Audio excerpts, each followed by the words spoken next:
నమస్తే అండి. ఉమ్మడి ఆంధ్రప్రదేశ్కు 13వ ముఖ్యమంత్రి, నూతన ఆంధ్రప్రదేశ్కు మొదటి 3వ ముఖ్యమంత్రి, ఆంధ్ర చాణక్యుడు, అపర భగీరథుడు, శ్రమజీవి, 4వసారి ముఖ్యమంత్రి నారా చంద్రబాబు నాయుడు గారికి 75వ పుట్టినరోజు శుభాకాంక్షలు. ఒకసారి చంద్రబాబు నాయుడు గారి గురించి కొన్ని విషయాలు తెలియజేస్తాను. చంద్రబాబు నాయుడు గారు మద్రాసు రాష్ట్రంలోని చిత్తూరు జిల్లా నారావారిపల్లి అనే గ్రామంలో ఖర్జూర నాయుడు అమ్మనమ్మ దంపతులకు 1950 ఏప్రిల్ 20న జన్మించారు. చంద్రబాబు నాయుడు గారు ప్రాథమిక విద్య తన ఊరికి దూరంగా ఉన్న శేషావరం పాఠశాలలో పూర్తి చేశారు. ఆ తర్వాత 6 నుంచి 9వ తరగతి వరకు చంద్రగిరిలోని జిల్లా పరిషత్ హై స్కూల్లో పూర్తి చేశారు. ఆ తర్వాత తిరుపతిలోని 10వ తరగతి, పియూసి, బిఏ డిగ్రీ పూర్తి చేశారు. తిరుపతి వెంకటేశ్వర విశ్వవిద్యాలయం నుండి ఆర్థిక శాస్త్రంలో పోస్ట్ గ్రాడ్యుయేట్ పూర్తి చేశారు. చంద్రబాబు నాయుడు గారి యూత్ ఉన్న క్రేజ్ను చూసి పులిచెర్ల యూత్ కాంగ్రెస్ కమిటీ అధ్యక్షుడిగా రాజకీయ ప్రస్థానం మొదలైంది. 1978లో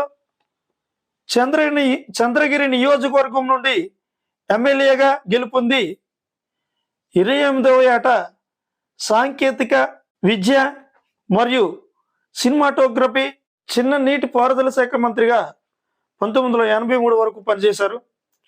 సినిమాటోగ్రఫీ మంత్రిగా ఉన్నప్పుడే ఎన్టీఆర్ గారి కుమార్తె భువనేశ్వర్ గారితో వివాహం 1981 సెప్టెంబర్ 10న జరిగింది. ఆ తర్వాత 1982 మార్చి 29న తెలుగుదేశం పార్టీని నందమూరి తారక రామారావు గారు స్థాపించారు.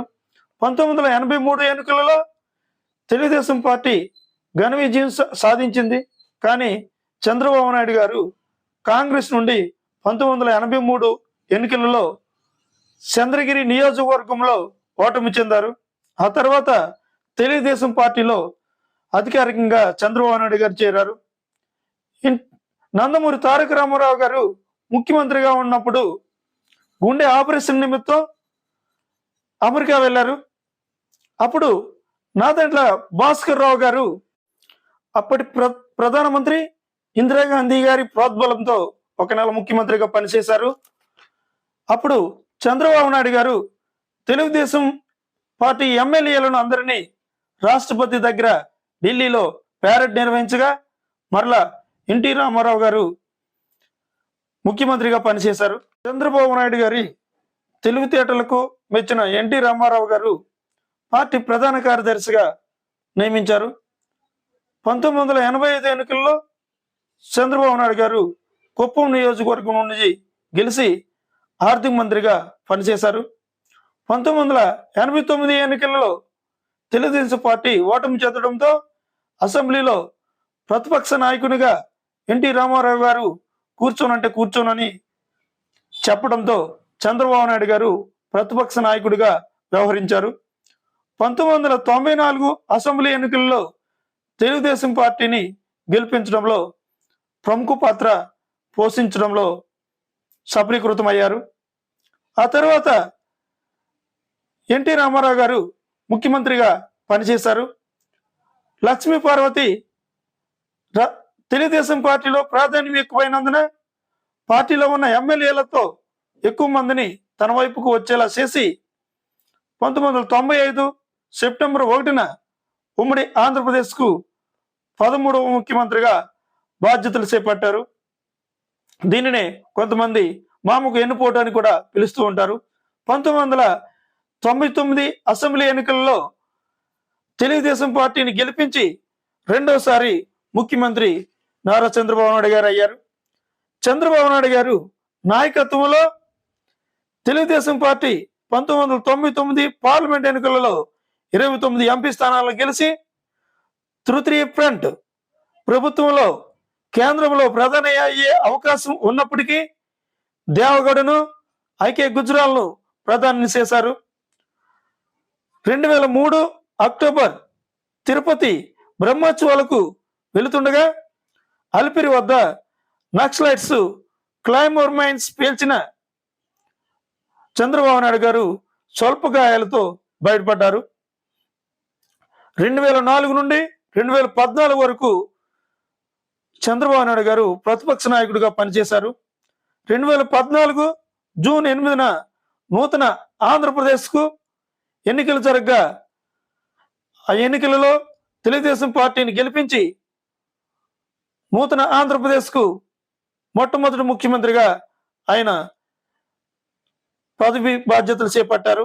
ఆ తర్వాత 2019 ఎన్నికల్లో తెలుగుదేశం పార్టీ ఓటమి చెందడంతో ప్రతిపక్ష నాయకునిగా పనిచేశారు.